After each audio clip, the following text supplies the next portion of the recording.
Ladies and gentlemen, good day and welcome to the Oberoi Realty Q4 FY24 earnings conference call.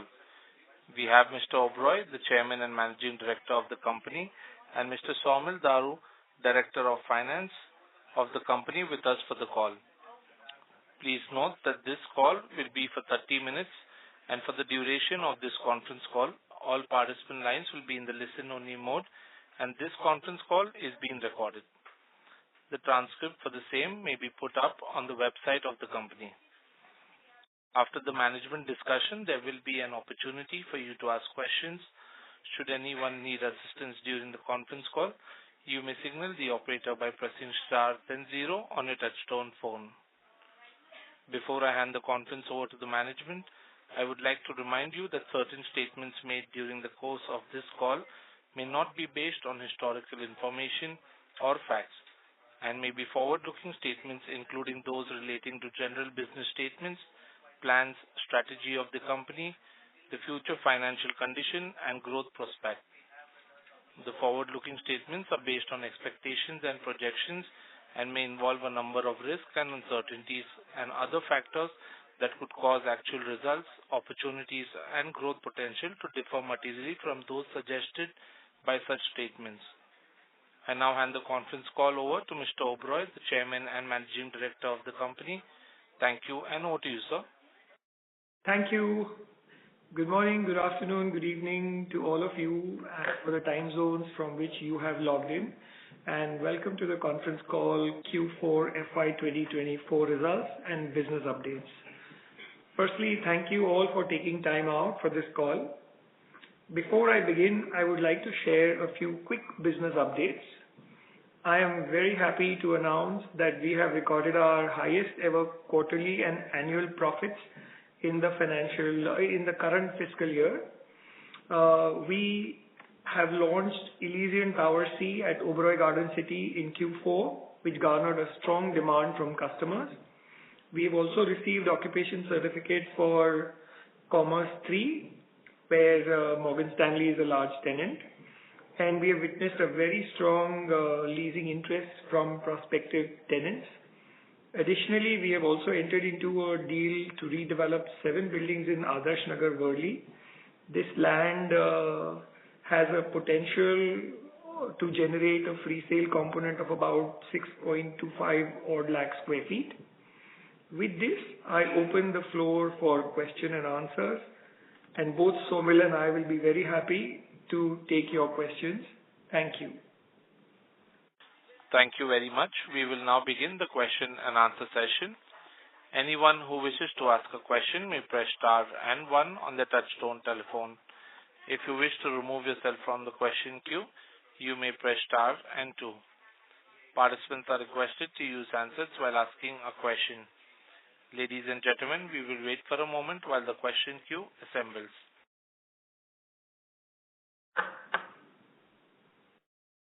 The first question is from the line of Puneet from HSBC. Please go ahead.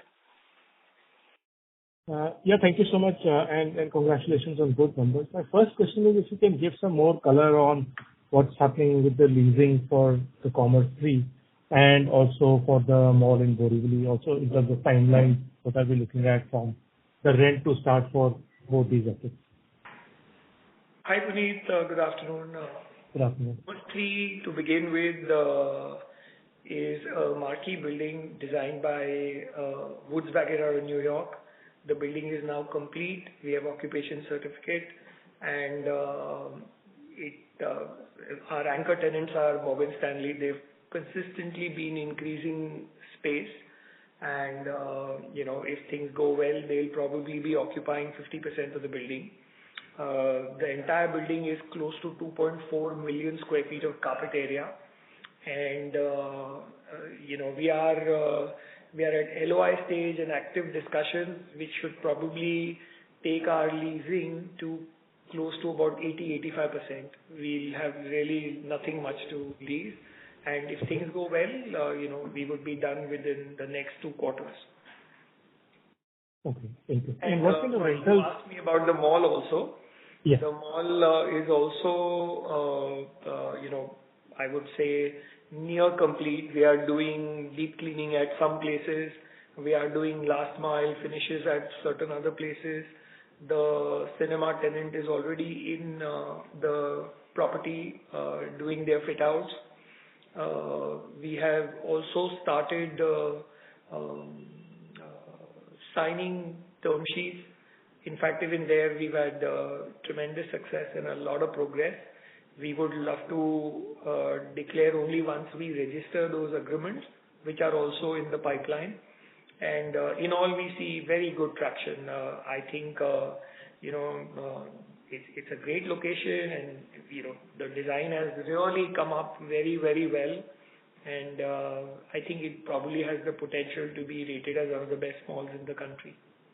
And in terms of timeline for rents to start in both these places? So, execution is a tough job, I must say, and it ends up being a moving target. For now, we have set our sight that we should be able to have a soft launch by October, and our rents should also pretty much start by then. That's for The Borivali Mall. And as far as the Commerce building is concerned, the rent has already started from 1st of April this year. The rent has already started. Okay, that's very interesting. Thank you so much. And secondly, if you can also guide in terms of timeline for launch of your Adarsh Nagar project and potentially Gurugram project. So both projects, I think, should be probably anywhere between 8 and 12 months window is what we are really looking at. So pretty much next financial year. Understood. That's it. That's all from my side. Thank you so much. Thank you. The next question is from the line of Parikshit Kanpal from HDFC Securities. Please go ahead. Hi, Vikas. Congratulations on a great quarter, sir. So my first question is on Thane. So this has been discussed a lot for the last many quarters. So finally, any conclusion on launch timeline on this project? And if you can also update us whether the work has started on the site, what is the completion status or physical progress at the site? Hi, Parikshit. We have two projects. Kolshet work has commenced, sales have commenced, and I would say we are very happy with the way things have gone there. With regards to Pokhran Road, work has again commenced there. Contract in place, work has started physically on site, and we are now waiting for the festive season. Our show apartments are ready, experience center is ready, and we will be, we should hopefully be launching within the festive season, starting early October or something like that. And that's really our, now all the, hurdles are out. We are through with everything and we are ready to launch. Okay. Well, great to hear that, and hopefully it gets launched in October. So my second question is on 360 West. So this year we have seen 8 units sold. So just to understand a little bit more on the demand side. So if you can also help us understand, besides your 8 units sold, what would be the partner share of units sold, just to understand the depth of the market or for this product. But what I understand is that there were sizable units being sold by the partner also in this financial year. So, and maybe his inventory is now run out. So what is left is all yours from next year. So is it the right understanding? So if some numbers here would help to understand that. If I were to sell these apartments at my partner's pace, by next year I would be done with my entire inventory. So I can only tell you that he's been able to sell, pretty much all of his stuff. So there is great demand. And, and I must also tell you that they've been also able to get a very decent number with regards to sale price also. So I think now the decks are clear. I also know that there is pretty much no competition, around with the quality of building with ready key. And if you see Worli Seaface, people are asking anywhere between 175 and 2 lakh rupees a square foot. So we look a lot cheaper. We're a great product. We have a very good set of people already living there and happy. So I think they are great ambassadors to our product. And now it's our turn to get going, and we will. Okay. And just last thing on the CapEx now. So large part of the CapEx on the office and the mall is behind us. So just on the forthcoming pipeline, I think we have hospitality tie-up now with Marriott. So between Borivali and Thane, so what kind of CapEx you're looking at? And also on the office side, if you can help us understand whether anything will kick off in Borivali, as we have some land there for office, so anything there, and any opportunities you're looking at Bangalore. So what is your strategy for Bangalore in terms of whether you'll purchase resi there or you'll look at office? So, we are not looking at Bangalore at least not looking at Bangalore very aggressively, let me put it this way. We keep snooping in here and there, but not, go deep or, really go out there. We just want to keep understanding the market. With regards to the capex of these three, given our size is minuscule, really, these are all either meant to build locations. I can tell you that at some point in time, we'll have a very interesting portfolio of hotels, ranging from Ritz-Carlton to right up to JW Marriott, Westin.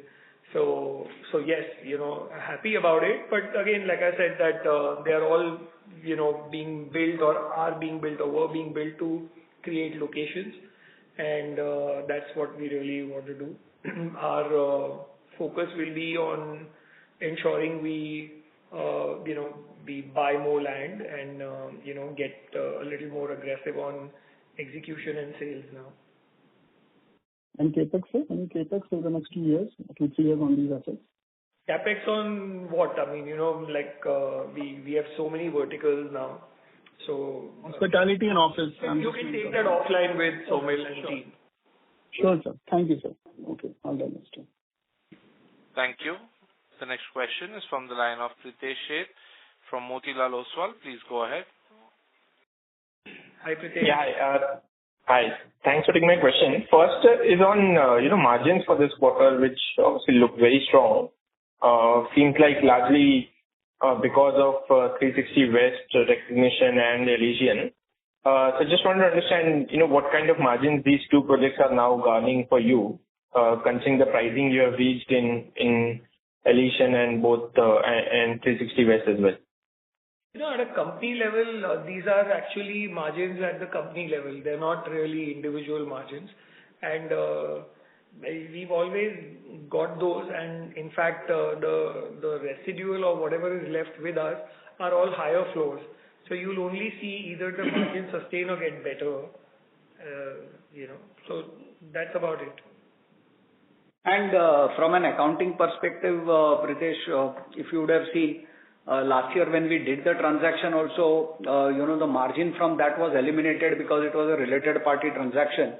So now every time when we sell a flat, the recognition as far as ORL is concerned is the entire differential between the cost versus the, revenue that we are getting. So it's not just the differential between what we acquired at 65,000 odd rupees and, the sale price. It is the cost versus this. So, that's where, these will come in with those kinds of margins. So if your question was that are these margins sustainable, if that is what you are implying, then as far as 360 West is concerned, yes. Sure. And in general, whenever, Elysian and 360 West both will have higher recognition coming, this is the sort of margins that... Both are higher margin projects, so they both will, they both will continue. And Elysian is, we have only launched 3 of the towers so far. We have the balance yet to go, which has yet to be launched. So over the next few years, we will continue to see both top line as well as bottom line coming in from Elysian also, Sure, got it. And apart from Thane, any other launches from the projects that you have, you are looking at, to come up for launch in this year? So we have, Borivali, one tower left to be launched, which is, when we say one tower, it's like 1 million square feet. We have our Garden City 4th and 5th tower. We have so much to do. And we have the balance of Mulund to be sold, the higher floors. We will be getting occupation certificate for the rest of the area. So we will launch that also. Enough activity within Mumbai and now Thane. Sure. And just lastly, on Adarsh Nagar, we understand there is huge potential apart from the 7 buildings that you acquired. Will you be looking at, acquiring few more and wait for them to acquire and post that you look to launch it? Or, this is the 7 buildings that we were anyways looking at and we can go ahead with this 7 buildings in terms of redevelopment? So we will be doing sector-wise. This is a project by itself. We are very thankful to the people. They trusted us, they trust our brand. There are 500 plus people living here. We want to ensure that we deliver a house to them within the, committed time. So we don't want to mix any additional development with this. This is a focused project. We will build it and we will launch it separately. And as and when we grow, they will all be built as separate sectors by themselves. We don't want to mix them, and we don't want to wait. We internally want to do it faster than 1 year, but having burned my fingers in the past, anticipating one can do things faster, things sometimes don't happen. Hence, Sure, that's helpful. Thank you. All the best. Thank you. The next question is from the line of Saurabh Kumar from JP Morgan. Please go ahead. Sir, just two questions. One is on this, residential margins again. What will be the gross margin against this, EBITDA at 48, which you have for the full year? Any particular difference between gross margin and EBITDA? No, so that will be like you got overheads basically. I just want to know how much. Those overheads are typically, a few percentages, a few percentage points or maybe 1 or 2%. So, those are not very significantly higher. And there is no debt on these resi projects, so there's no interest per se. No, I was talking about, your corporate cost and everything. So I was just trying to figure out whether your underlying construction cost, sales less construction cost at gross profit, is that in the 60% ballpark is what I was trying to figure out if that is there or not. Yeah, it's developers have 12-13%, overhead. Very material at a full level. So we run a very tight ship, so we don't really end up there's very little on the overheads and other costs. Because even if you were to take that overhead at close to about 150 odd crores on a kind of a 4,000 crore odd 5,000 crore odd top line, and that barely works out to kind of a 3% number. Okay, got it. Not significant, that's all. Okay, got it. And secondly, in terms of, your rental assets, so we are, if I include the hotel, you're now averaging close to about, call it, nearly, you're getting to about 400 odd crores. In terms of when do you think, 450, okay. So when do you hit that 4-digit mark, in your opinion, when should we think about these rentals getting to that above 1,000 crore mark? Within this financial year, easily. With mall and Com3 coming in, these are ready assets. So we will pleasantly pass the number you are talking about. We have very big plans and we want to kind of make sure that, we reach these numbers very quickly. Okay. So by the time you commission, because in terms of the accounting, at least because of straight lining, you will hopefully by Q4 we should be seeing that number. Absolutely, very easily. Okay, that's good to know. And just one last question, just in terms of, I know you briefly spoke about this 360 West. So, one of your competitors in Delhi obviously is doing very well in luxury. How are you thinking about this demand now? So, it's picked up, but how would you think about where you are positioned on this project versus, I know the competition is mostly sold out, but at this price point, are you seeing now more demand come through or is... I just want to tell you that luxury has gone through the roof in India, especially after COVID. Actually, it's global. It's not just India. And with the kind of product we've, this is all feedback from people who bought homes. So there's no, false praise or anything like that. These are people who bought, and they all come and tell us that this is probably the best building they've seen in India. And I feel that it's being appreciated in the form of higher price, and the stickiness to that is really strong.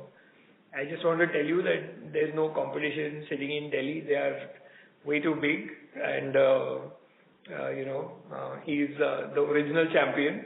I'd leave him at that. I was talking more like luxury. Like luxury is doing well, and I was wondering whether Bombay luxury is following Delhi luxury or not. Okay. No. I think Mumbai luxury is equally there, and people in Mumbai enjoy as much as people in Delhi want to. So they are here to spend, and I think they appreciate good stuff, and we've been able to kind of deliver that. So, humbled and happy about how things have gone.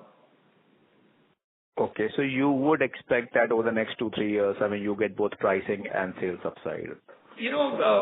Pricing is already set. You can see that. And now, because let's say my partner who has already sold his stuff, it's just us left, and with no competition, even within, nobody delivering in the next 12 months or 15 months or even 18 months for that matter. I think, we have a clean run to deliver these or sell these. These are ready to move in key, you just take the keys in your hand and move in. Yeah, good. Your patience is paying off. Okay, congratulations. Thank you. Thank you, Saurabh. Thank you. The next question is from the line of Abhinav Sinha from Jefferies India. Please go ahead. Hi. So just following up on Saurabh's question. So, in Worldly specifically, and even in the other projects, what sort of price appreciation we can expect in FY25? I personally, I've never done my business through this lens of appreciation. I make a product, I want people to consume it, I want people to enjoy it. Now, appreciation is a byproduct. And if you see historically, real estate has appreciated. I want to leave it at that. Trust me, I'd be lying if I can tell you that I can really second guess what, the markets can do. But given the way things are in India, we are in pole position when it comes to the economy. There is tremendous political stability, and I think the next 10 years belong to India. So everybody will benefit out of that. Everybody will have a lot of free cash flow, and everybody will want to live better. So I think, I would rather leave it at that and not guess what, will happen on price. Sure, sir. Any sales outlook or guidance you would like to give for next year? I've never done that. I get tempted, but, my CFO doesn't allow me. So I can't do that. Kamil, with your permission, double-digit growth, anything you would like to say? You have had enough discussions with me, Abhinav, to know that I will not respond to that. Okay, anyway, so let me try two other questions. So one, on South Bombay, we now have 3 projects, a couple in Tardeo and one in Pedder Road, I guess. So any, when are you expecting these launches to come through? So, like I said that, these are all signed, registered documents, and now we get on to getting permissions. As soon as we get them, we put an outer line of 12 months, but internally we'll try and do it faster. Don't want to commit something and not being able to do it. So these look like fairly achievable. They are large projects, so they'll require all sorts of clearances, including MOEF, this, that, and the other. And these things do take time. So I want to put a safety net of 12 months, but we'll try and do it faster. And these are both amazing projects. Our Tardeo project is also excellent. You are literally peeping over the Wellington golf course. So it's really a great project, I must say. Sure. And lastly, we had a great year in cash collections this year, and net debt is down close to 2,000 crores. So, what is the outlook there? Do cash collections rise further, and how are you seeing your balance sheet in the next 12-24 months? Frankly, we are made to look like we are debt averse. We are not. we're just prudent about what we borrow. And typically what we want to do is we want to borrow only to buy land, and rather not even like, maybe raise bonds or something like that to buy land. And they're all backed with apartments that are ready, to be liquidated over time, and so on and so forth. So per se, only when you get large opportunities will we do that. None of our, under construction projects require anything, as such. So by and large, that's always been our strategy, and that is how it will be going forward. All our projects are cash flow positive.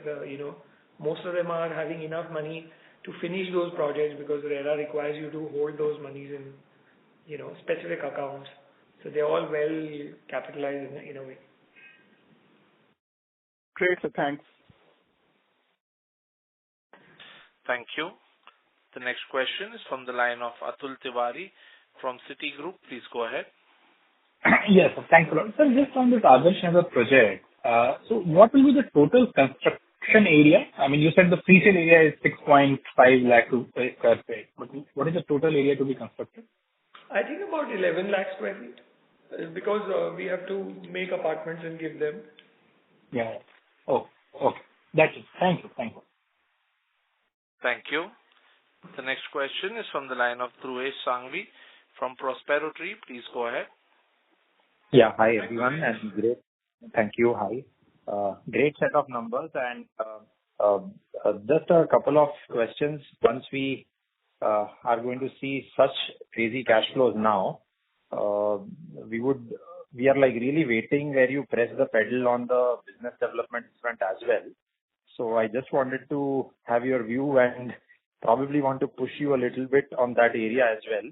I'm sure you are looking, but isn't it right time now that we are looking at a 10-year great outcome for India to probably secure 4 or 5 more newer locations? So Dhruvesh, totally, resonate with you, agree with you, and we will be doing exactly what you're suggesting. Not that we didn't want to do it in the past.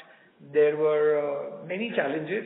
Today, if you see that as a company, we built Com3 in a record time. We've been able to deliver very high quality projects and somehow feel confident that, what people come to Oberoi Realty for, which is quality and, design detail and all that, we're able to do it at that particular scale. So we've somewhere, cracked that code. And that gives us a lot of confidence to now scale up. Without that, scaling up would mean actually encroaching on your brand name that you built with, so much effort, and without which anyway one wouldn't be able to grow. So given that, now that we have resolved that issue, we are absolutely confident that we can now grow and grow faster. And you're right that, when we see our, cash flows from existing already built assets is going to be so much that we will have to, continue to buy land. We will. Yeah. And just, the kind of goodwill that has happened in the western suburbs more so than the eastern so far in Mumbai, we are almost going to dry up in terms of land that we have in Borivali and Goregaon in the next 3 to 5 years. And considering the gestation that we typically have to, plan the project correctly, get it. So is there nothing that we can do right now for these markets between the Borivali and Delhi range, especially when we see so many other small and mid-sized competitors grabbing decent-sized projects on the redevelopment front or, majorly redevelopment? So Dhruvesh, firstly, I'll just tell you, we are very fortunate. There is almost no project that we don't get to see or reject before anyone else takes it. And then we have our reasons to not go ahead and do that. We are not a speculative company. We want to make sure whatever we take, we can, deliver that, and there is enough for the company in terms of profit to be made and all that. We don't want to be, getting after projects that eventually will make very little or no money. because we have limited energy. Second, I just want to tell you that we believe that our brand name is as strong in the east or with the west, and now that we are going to Gurugram, we will be equally popular there. And so for us, we want to build geographic agnostic brand. We want to be a brand that can work anywhere. So for us, there is no fear that, we don't have something in the western suburbs. By the way, our strategy of having projects in the western suburbs is very clear. We want to literally have wells everywhere, So we want to ensure that we can literally pump out from any this thing. Every micro market has a capacity, and we want to tap into that capacity. The strategy to go into multiple micro markets is that every market should give me 1, 2, 3, 4,000 crores of sales, and that collectively will become great sales and all. So basis that is what we are really working on. But point very well taken. We are absolutely back on BD mode in a big way, and we are mindful that we will be generating this cash, and that cash needs to be housed, and we will make sure we do that. Sure. One small last piece. So 5 years 5 years back till today, there were hardly any players between 5,000-7,000 crores pre-sales, and now there are at least 5 players talking about 20,000 crore plus pre-sales in the industry. Most of them are listed. Considering the kind of work that we do, very high margin, very, very luxurious, etc. But somewhere in the discussion internally, you would definitely be comparing the kind of growth that they see. I'm just laughing on a positive side. So what is Vikas Oberoi thinking internally? And if you can share some thoughts, because even so we say that we don't benchmark anything directly to the competition, but somewhere these numbers will not be overwhelming you in your mind that, this is the kind of growth that those strategies also did. And should we pivot it in that format at all? Well, I can only tell you that I read somewhere that my competitor himself told me that he does not want to be chasing to be the largest seller in the real estate industry. So I'm glad, people are now started resonating with what I'm saying. That's really not the idea. Trust me, the idea is to make a great product. The idea is to do the right thing. The idea is to do it prudently and cautiously. And, like I said, that today we feel confident that we can do a lot more and we can control that quality. We want to really go by that. The market is very big. It's always going to be big. I want to first build my capacity and then go out there in the market and build more. I don't want to chase, other people. I don't want to chase, I don't want to have unrealistic targets. I want to build my capacity first. I want to build my team, which can then go on. We have to build strategies around it. Please don't forget, our last mile in India is not ready. We don't have great contractors today. If I want to give a job to somebody, there aren't many contractors who can execute with quality. So, and believe me, when people buy a house, there's a huge responsibility on us, and they are putting their lifetime earning there. So I'm very, very, very conscious about that fact, and hence I will put my own aspirations aside unless and until I'm very sure that I can deliver a particular quality. So quantity will always come after, this bit. Thank you. Thanks a lot. Thank you. Ladies and gentlemen, that was the last question for today. I would now like to hand the conference call over to Mr. Oberoi for closing comments. Okay. So thank you all for taking time out for this call. We look forward to hearing from you on an ongoing basis. Please feel free to reach out to my investor relation team, and if you have any questions, surely you can do that. Thank you once again, and have a great day ahead. Thank you, everybody. Thank you. On behalf of Oberoi Realty, that concludes this conference call. Thank you for joining us, and you may now disconnect your lines.